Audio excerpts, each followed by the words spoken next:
Welcome to Housing Developments. I'm Jim Tobin. And I'm Paul Lopez. Hey, a new old format is back. We are back. I know, and right? better than ever, as they say. Better than ever. For those of you who don't know, I am not Jerry Howard. I am Paul Lopez, taking on Jerry's role. Jerry has moved on after a great career at NAHB for over 30 years. Jim? Yeah, it's hard. Glad to have you in the chair. And of course, Jerry and I did this for several years together, so had some great time. I'm looking forward to some more good times with you as we kind of reboot housing developments and bring the news to you in an easy to listen to format. And in case you're the one of dozen people who don't know this already, the CEO is still amongst this podcast. That's Jim, right. Congratulations. Thank you, Paul. I appreciate it. It's an honor and pleasure to be given the helm of NAHB in the Federation, and I'm looking forward to the next 81 years of the Federation and being part of that as well. So thank you. No, absolutely. So the regular format's going to be something like at the beginning we'll talk, what's happening in housing. Yep. The vast majority of the time we will have a guest to kind of talk about a deep dive issue. But today, given it's the first one, I really think it's important that we speak to you about your views. Yep. And this is beyond NAHB, obviously, but we are the biggest and baddest association regarding housing. So what we do here affects the industry. So just give me your sense of where do you see NAHB? Where do you want to take it where it wasn't before? Well, thanks. Yeah, I think we start with you've heard me talk about this, the mission, the twin mission of NAHB, or maybe it's the twin missions, but it's NAHB and the Federation delivering the ability to deliver safe, decent, affordable housing to all Americans, number one. And then number two, how do we make sure that our members continue to have the business climate so that they can thrive as well and put food on the table for their families, be great members of their communities? Those are the two things that we work on every day. It's what gets me out of bed, what gets the staff out of bed. And then, of course, how do you translate that mission into the value proposition? And you said it. We are the voice of housing. I believe that we are the one place in Washington, D.C., and in every local association and state capital, we are the voice of home building. And if you want to be part of that, and if you're a home builder, a remodeler, whether you're multifamily, single family, affordable, market rate, it does not matter. You want to be part of this association, and because we wake up every day thinking how we can make the climate better for you to not only do your business, but thrive in that business as well. And I'm excited to be part of that and bring some change and make sure that we continue to honor where this federation and this industry has been for decades. Excellent. So before we move on, just quickly, you were chief lobbyist. I was. Obviously, you moving up, there was a void there. Can you tell us who your successor is? Yeah, thanks. So kind of wrapping up my 25-year government affairs career at NAHB to take on the new role, but I'm extraordinarily proud to have named Lake Colson, who was the head of the federal lobbying team under me, will be the chief lobbyist of NAHB, and I'm thrilled. Lake is, for those of you who know Lake, he's a tireless lobbyist, a man who loves nothing more than breaking in new shoe leather and getting up there and shaking hands and kissing babies, and does that better than anybody I've ever met. So I'm proud to call Lake not only my friend and colleague, but now the chief lobbyist. No, that's awesome. So congratulations to Lake. I just want to make sure that everybody understood that we're all intact and moving forward together. That's right. So let's talk housing issues right now. First and foremost, and this is housing adjacent, the debt ceiling. Yeah.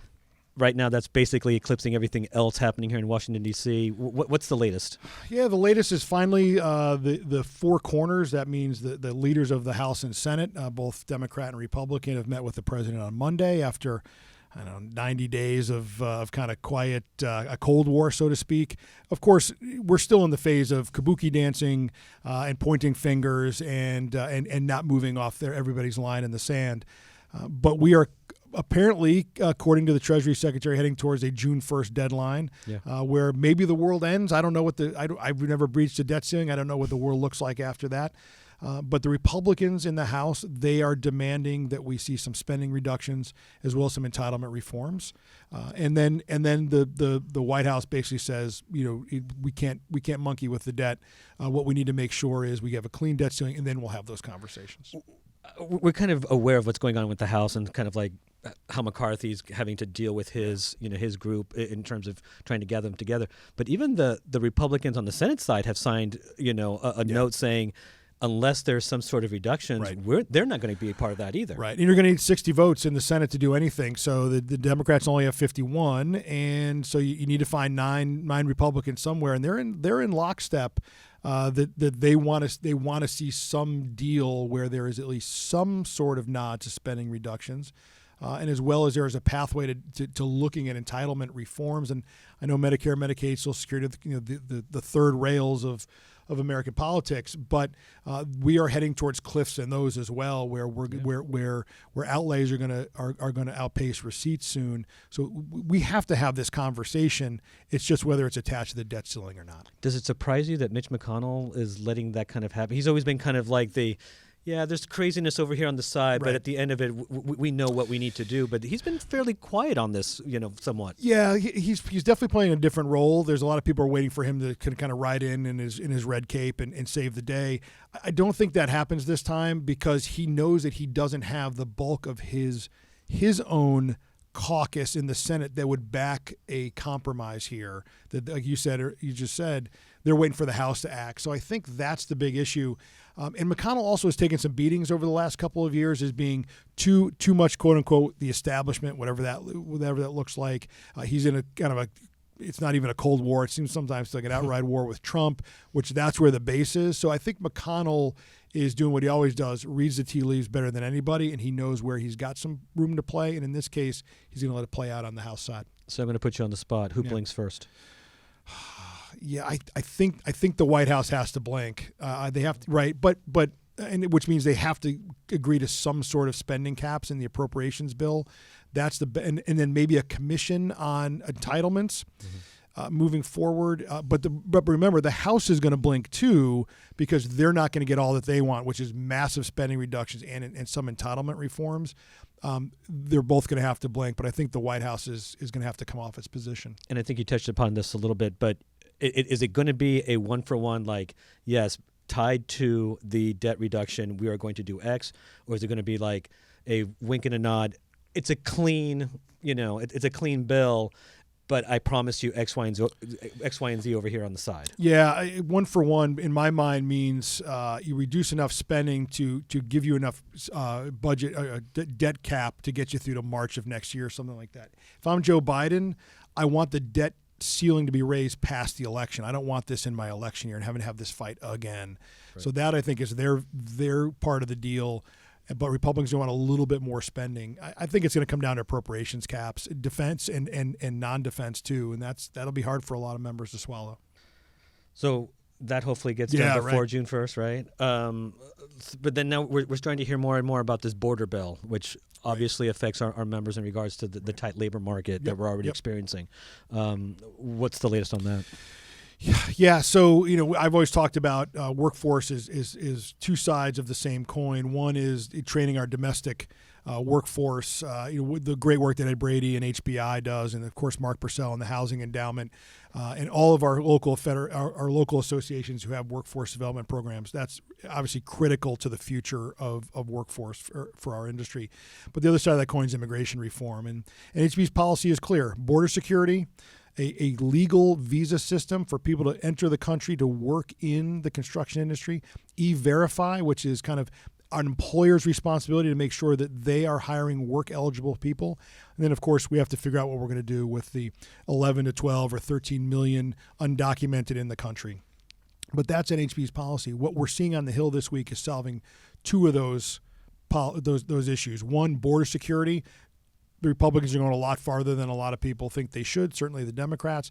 And two, an E-Verify bill is going to ride along with it. So nationwide E-Verify, it's a bill that we support. It's got a lot of protections for our small business men and women. It rolls out slowly for small businesses, but it's a measured approach to putting in a system where employers can have responsibility and comfort that they're hiring work-eligible people in the country. It kind of surprised me that Biden went as far as he did as he kind of started rolling out his plan, because a lot of it seemed like it came from the past administration. At least people were doing direct comparisons to that. Did that Yeah. surprise you as much as it did me? No, I think that's kind of where the center of gravity is for the Democratic Party. It's and this is the problem. If there's a big fear for some of the more moderate Republicans that if once the Republicans do border security and E-Verify, they're not going to try to solve the other portions of this, which is visa reform or even dealing with the undocumented population. And then, of course, the Republicans fear that the Democrats, all they want to do is just give amnesty to 13 million people that they think are all Democratic voters, and they're never going to solve the crisis at the border. So we keep talking past each other. And this issue infuriates me just because the business community is united that we need comprehensive immigration reform. And it looks just like what I've laid out. With some nuances here or there, but yet we can't get the politicians to get out of the way. There is a meaty middle on Capitol Hill on immigration reform. It's just the wings of each party are driving the agenda right now. So when do you think this gets resolved? Your guess is as good as mine. It's too much of a political issue. One would think that the crisis at the border is a driving impetus to this. But I'm not so sure I see a grand deal coming together. Oh, I'd love it. It would be huge for our industry if we could solve the immigration crisis. About 22 to 23% of the labor force in construction, not just home building, but construction, is immigrant labor. It's part of the solution for our workforce issues. Yeah, absolutely. So the final thing I want to talk to you about in regards to what's going on Capitol Hill, or at least in Washington, is FHFA. Yeah. A couple of weeks ago, they came out with this new fee structuring program. They have walked it back considerably since then. Right. We came out on it on several media channels in regards to what's going on, but just kind of clarify what it actually means. Well, there's two. Well, first and foremost, NAHB is on record opposing any fee increases, whether it's for creditworthy borrowers or lower credit borrowers. Those are just barriers to home ownership. That's it, and plain and simple. And we've worked with FHA, and I'm glad they listened to us. That rollback, I think, is in direct response to us and the housing industry reacting poorly to their decisions. But the ultimate, they are reassessing and pricing risk to the entities, to Fannie and Freddie in particular. And with the goal of, there is a cost to the federal backstop, and they want to price that accordingly, number one. Number two, there is an effort to refill Fannie and Freddie's coffers. They depleted them all. As we know, in the Great Recession, they are now wholly owned subsidiaries of the federal government. If there is ever a time that they might be returned to the wild, so to speak, they need to make sure that their coffers are filled and they have the reserves in case they can absorb a future downturn. Hopefully nothing like we saw in 2008. Right. But they have to do that, and the way they do that is by recapitalizing themselves is through fees. So it's a balancing act, but I'm glad to see they listened to NAHB. No, absolutely. But in terms of going into the details of things, I mean, so what essentially happened was they increased some of the fees to those who we would consider, conforming loan risk candidates, and lowered the fees of those who are a little bit riskier traditionally, right? Yep. But the fees are still lower than they were before, right? It's just a question of raising it by a certain degree. Yeah, that's right. That's number one. There was this inference that it was a 1-for-1. We're gonna essentially redistribute wealth. We're gonna raise fees on creditworthy borrowers in order to lower fees on riskier borrowers, and that's not what happened. They've reassessed the fees kind of independent of each other. But for a lot of people, if it looks like a duck and walks like a duck, it's a duck. Yeah. But the reality is that yes, the fees are all increasing in certain spots, but lower risk borrowers are still going to pay more than credit-worthy borrowers, because that's where the risk is. They're just going to be paying a little bit less, and if that reduces the barrier to ownership, then that's something we support. Is there anything coming up on Capitol Hill that we need to keep an eye out for? Well, the next, once you get past the debt crisis, then we get into the appropriations process. That's an area where NAHB is being very active this year on workforce development, the transformer issues, and just spending in general. We want to make sure that we don't. I think we're going to see some cuts in domestic spending, and where they cut it is going to be important to NAHB. There's talk about a tax bill towards the end of the year. That's another area where we play, whether it's the low-income housing tax credit or some of business taxes. it all sounds great, and everybody's very optimistic at the beginning of a year. We'll see what happens toward the end of the year. We're going to be in a situation where we have, we're going to need an omnibus bill at the end of the year. Nothing really changes that. So we'll be very active for the second half of the year, no doubt about it. Let me get you away from your comfort zone. Well, a little bit. Inflation fell below 5% for the first time in 2 years, right? Right.